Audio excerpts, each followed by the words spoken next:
Nintendo has made a lot of forays into the world of mobile games, from games like Super Mario Run to Animal Crossing Pocket Camp. And while these are often cash-grabbing, underwhelming reskins of already popular games, what really fascinates me are their lifestyle games. These are the line between game and app, often with a heavy focus on health, and have been highly successful. And before anyone brings it up, I know Pokémon isn't owned directly by Nintendo, but they're involved with each other enough that I'm sticking to the title. In this video, we would like to discuss how these games are often financially successful, but woefully inept at hitting their full potential because of their failure to consider a wide enough demographic. So let's start with the newest one. Pokémon Sleep is a game developed by the Pokémon Company that aims to encourage healthy sleeping habits through gamifying the whole sleep cycle. As a chronic insomniac, this seemed really appealing, and everyone online seemed to be having fun with it, so we both installed it. We downloaded it around 5 PM, waited 5 minutes for it to even load up, sat for an update, did all the setup, and came back around 11 ready to try and sleep. Immediately we ran into a very specific issue. We only have one phone charger by our bed. We actually only really have one in the whole house that works, but that's a weird problem that haunts us and is unrelated to this video. Either way, we were a little annoyed and decided one of us would have to play, and then we'd see how it goes. Then there was the second annoyance. The game requires your phone to be on the whole night. It automatically darkens your screen, but I could feel it already getting a little too hot for comfort. Okay, hopefully that'll sort itself out in the night. The third annoyance was in the placement requirements. To play Pokémon Sleep, you have to have your phone on your mattress and not under a pillow. I put my phone on my pillow because our bed layout has no space and hoped it would work out. So I managed to fall asleep, about an hour after I started running. Oh well, that was still better than my usual 3 AM. Then I woke up to not my phone alarm. Ah, fuck. At some point my phone had become unplugged and died. Frustrating. I plugged my phone back in and reopened the app. Apparently I got a whole 2 hours and 12 minutes of sleep. Not unlikely, but absolutely false this time. I checked my phone battery. While I slept, it barely charged for an hour, and after it became unplugged, it was flat within an hour and a half. Worrying. Pokémon Sleep was pulling 117 milliamps an hour. That's insane. Watching TikTok videos only uses 40, and that's constantly playing video and audio. What is this game doing to my phone? I've actually not tried using it again because the whole experience was so frustrating. So let's break down the issues a little more comprehensively. Requiring your phone to be on charge with an app open all night is not only a big ask, it's pretty dangerous. Doing this every night would absolutely ruin your phone battery over time. That's pretty bad from something you're supposed to be using daily. I rely on my phone to wake me up and normally need it in the mornings and throughout the day, so potentially waking up to it dead is actually pretty disruptive. The specific placement is also because of safety. A phone that's active and on charge under a blanket or pillow is a fire hazard. Yes, it's supposed to not happen if it's placed to the side, but I'm not a vampire. I move while I sleep, and I've absolutely woken up to my phone ending up somewhere weird. It makes me wonder how well optimized the game is, and why this wasn't noticed earlier on in development. We can't be the only people who don't sleep immaculately. I wanted this game to fix me, damn it. This will be a reoccurring sentiment for other games in this video. Another issue is actually the solution to all of these issues. The Pokémon Go Plus is an accessory for both Pokémon Go and Pokémon Sleep. For Pokémon Sleep, it replaces your phone and is smaller and safer to have in your bed. It is also $49.99, a little steep to make it accessible to people who like not waking up on fire. From the moment I started the app, I was presented with a worrying opening message. This game can be played in its entirety for free.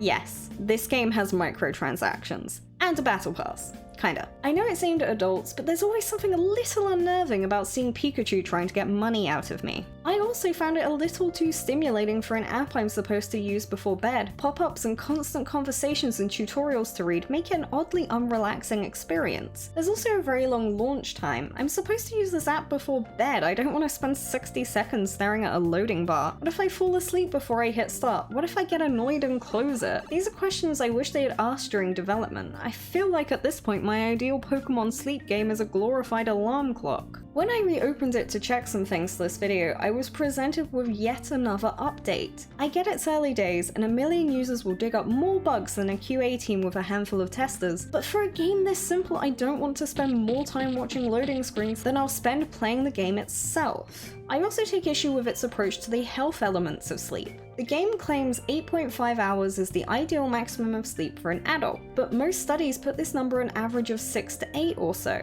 It worries me that the amount of sleep is part of what is gamified and that the number is higher than average. As a perfectionist, I can see this stressing me out more than helping me. I have to get a good grade in sleep, something that is normal to want and able to be achieved. There is also a minimum of 90 minutes, which makes sense for game balancing, but considering the 2 sleep sessions per day, 90 minutes for a nap is a bit much for me. But the idea of people exploiting Pokemon sleep is very amusing. I definitely have more concerns about it gamifying health a bit too much. Adding numbers to your health can have seriously damaging impacts. Cough cough, MyFitnessPal. And with all the fruits and biscuits and power-ups and gifts and min-maxing in the game, I don't think that worry is unfounded. The numerical scoring alone makes me raise an eyebrow. Is this really the place for RPG elements? Does it matter I got 2-star sleep instead of 3? You don't even seem to be able to set personal goals which could have helped compensate for this. You can only succeed by their metrics. It upsets me that I have so much to criticize this game for. I really wanted it to be a great resource to help me improve my sleeping habits, but it feels over-designed, complex, unoptimized, and useful to only a very narrow range of people. The app currently has a 2.6 out of 5,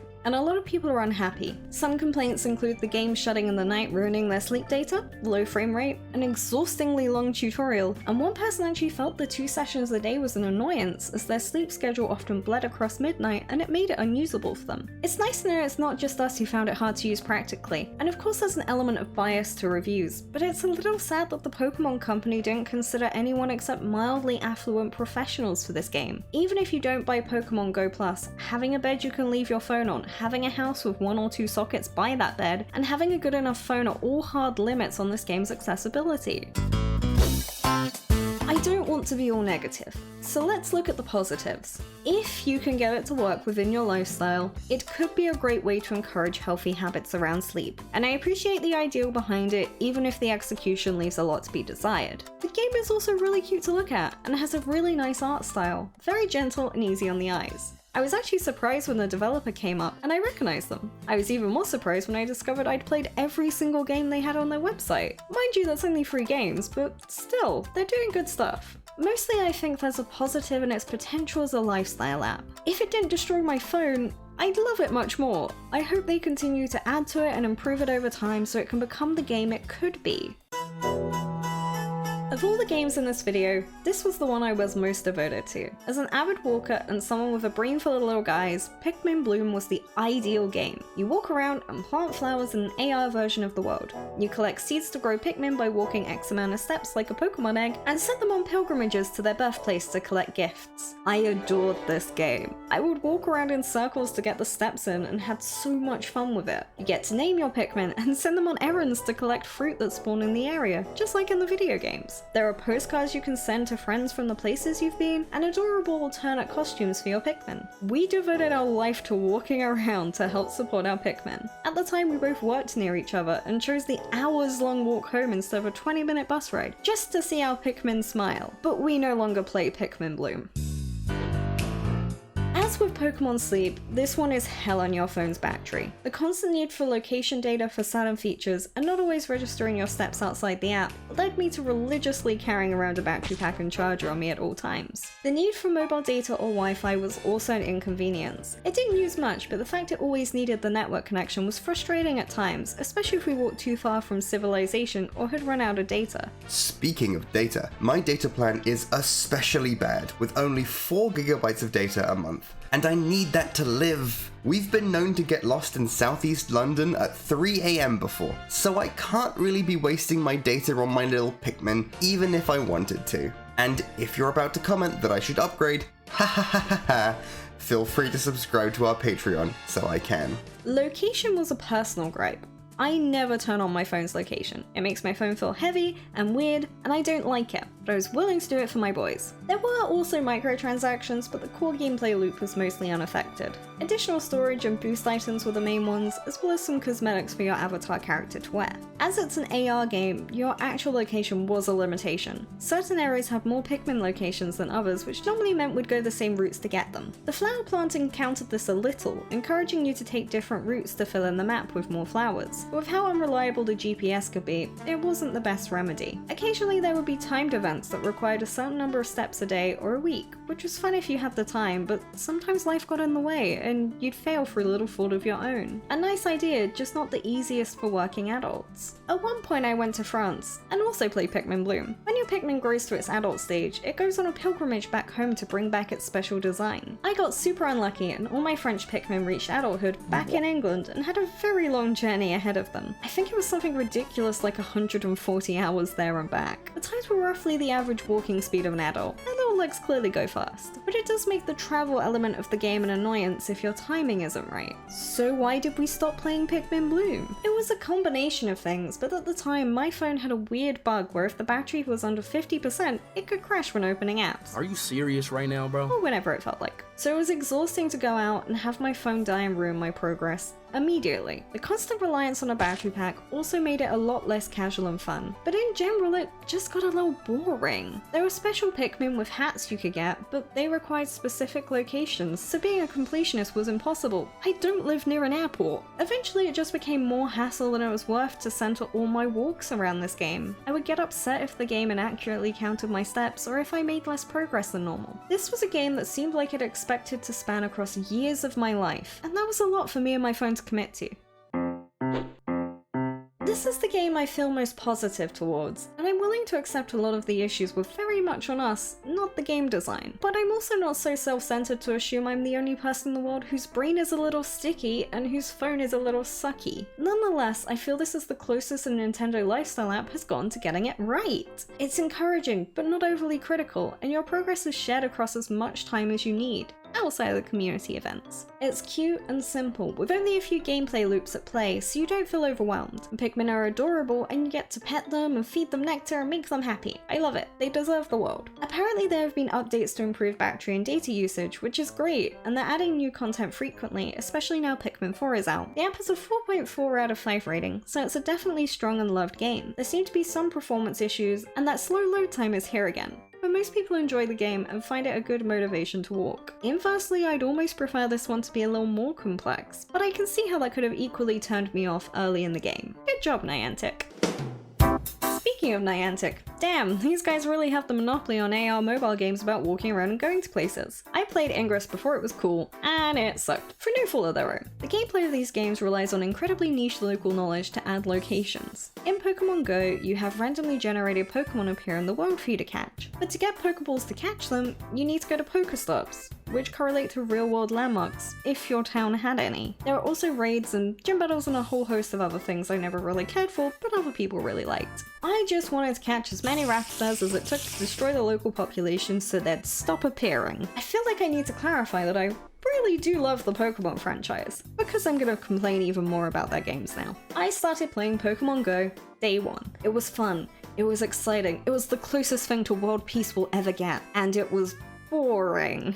There were maybe 10 Pokestops in my entire town. So much like Pikmin Bloom, it was a case of walking the same route over and over and over, waiting until the Pokestops renewed. Except worse, because there was even less, because this game was made before Pikmin Bloom. This did improve, but at the time it became a deal breaker, mostly due to my own hubris. I got really into Pokemon Go. I had the grand idea to walk 2 hours from my house and back in the high heat of summer. I wasn't stupid. I bought a bottle of water, a bottle of ice, a battery pack, headphones, and the typical Pokemon trainer attire of a cap and shorts. I shit you not, there was 0 Pokestops on the whole journey. So I did it anyway, and just listened to music and sweated my body weight out in brine. Bought myself a snack, and got the bus home before I could white out to the sun's deadly attacks. I then uninstalled Pokemon Go out of anger. I told you there would be reoccurring themes here. I've reinstalled it over the years, but it never really stuck.